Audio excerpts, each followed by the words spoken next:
अष्टावक्र गीता का मूल संदेश बाहरी कर्मकांड से अधिक भीतर की चेतना और आत्मज्ञान पर है।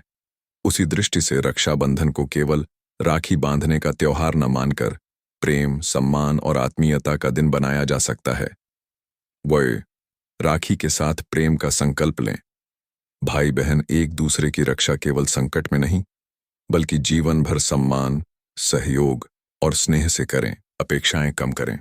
अष्टावक्र की शिक्षा हमें आसक्ति और अपेक्षाओं से ऊपर उठने की प्रेरणा देती है। इसलिए राखी के बदले महंगे उपहार की अपेक्षा न रखें। सच्चा प्रेम ही सबसे बड़ा उपहार है। 3. मन में पुराने विवाद छोड़ें। इस दिन भाई बहन एक दूसरे से कहें, जो हुआ उसे छोड़ते हैं। आज से संबंध में प्रेम और समझ को बढ़ाते हैं। केवल शरीर नहीं, मन की भी रक्षा करें। सच्ची रक्षा का अर्थ है एक दूसरे को गलत रास्ते से बचाना, दुख में साथ देना और सत्य की ओर प्रेरित करना। आत्मा की दृष्टि से संबंध को देखें। अष्टावक्र की दृष्टि में हमारा वास्तविक स्वरूप शरीर और रिश्तों से परे चैतन्य आत्मा है। इसलिए भाई बहन का संबंध प्रेम का सुंदर माध्यम है, लेकिन अंतिम सत्य आत्मा की पहचान है। रक्षाबंधन पर कुछ समय आत्मचिंतन करें। पूजा और राखी के बाद कुछ मिनट शांत बैठकर स्वयं से पूछें, क्या मेरे भीतर प्रेम बढ़ रहा है? क्या मैं अपने संबंधों में अहंकार और क्रोध कम कर रहा हूं? अष्टावक्र की दृष्टि से रक्षाबंधन का सार: राखी केवल कलाई पर न बांधें, प्रेम हृदय में बांधें।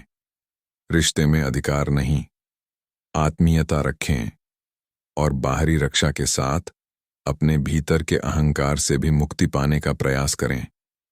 यही रक्षाबंधन को अधिक सुंदर, शांत और आध्यात्मिक बना सकता है। बिल्कुल, अष्टावक्र की दृष्टि से रक्षाबंधन को और गहराई से समझें तो यह केवल भाई की कलाई पर राखी बांधने का दिन नहीं, बल्कि प्रेम, अहंकार से मुक्ति और आत्म जागृति का अवसर बन सकता है।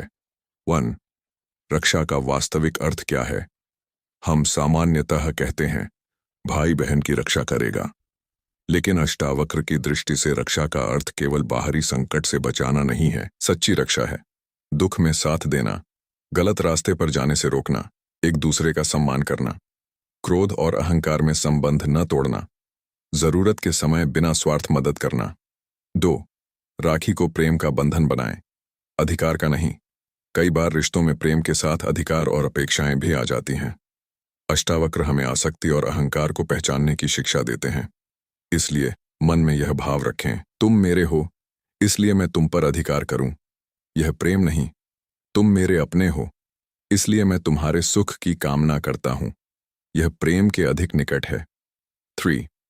पुराने झगड़े इसी दिन समाप्त करें। अगर भाई बहन के बीच वर्षों से कोई नाराजगी है तो रक्षाबंधन उसका अंत करने का अच्छा अवसर हो सकता है। एक दूसरे से कहें, हम दोनों से गलतियां हुई होंगी, लेकिन आज से पुराने विवाद को छोड़कर प्रेम से आगे बढ़ते हैं। यह राखी को वास्तव में यादगार बना सकता है। 4. बहन भी भाई की रक्षा करे। रक्षा केवल एक तरफ से नहीं होती। भाई बहन की रक्षा करे और बहन भाई के मन, आत्मविश्वास और अच्छे संस्कारों की रक्षा करे। दोनों एक दूसरे के सुख दुख में खड़े रहें। 5. उपहार से अधिक महत्वपूर्ण क्या है? महंगा उपहार देना आवश्यक नहीं। रक्षाबंधन पर आप दे सकते हैं अपना समय, सम्मान, प्रेम, सहयोग, क्षमा, अच्छे शब्द। कई बार एक सच्ची बातचीत 1000 रुपए के उपहार से अधिक मूल्यवान होती है। अष्टावक्र का सबसे गहरा संदेश: अष्टावक्र की शिक्षा का केंद्र है कि मनुष्य अपने वास्तविक स्वरूप को पहचाने। शरीर, नाम और रिश्ते बदलते रहते हैं, लेकिन चैतन्य स्वरूप को जानना आत्मज्ञान की दिशा है। इसलिए रक्षाबंधन पर बाहरी रस्म के साथ कुछ क्षण भीतर भी देखें। मैं कौन हूं?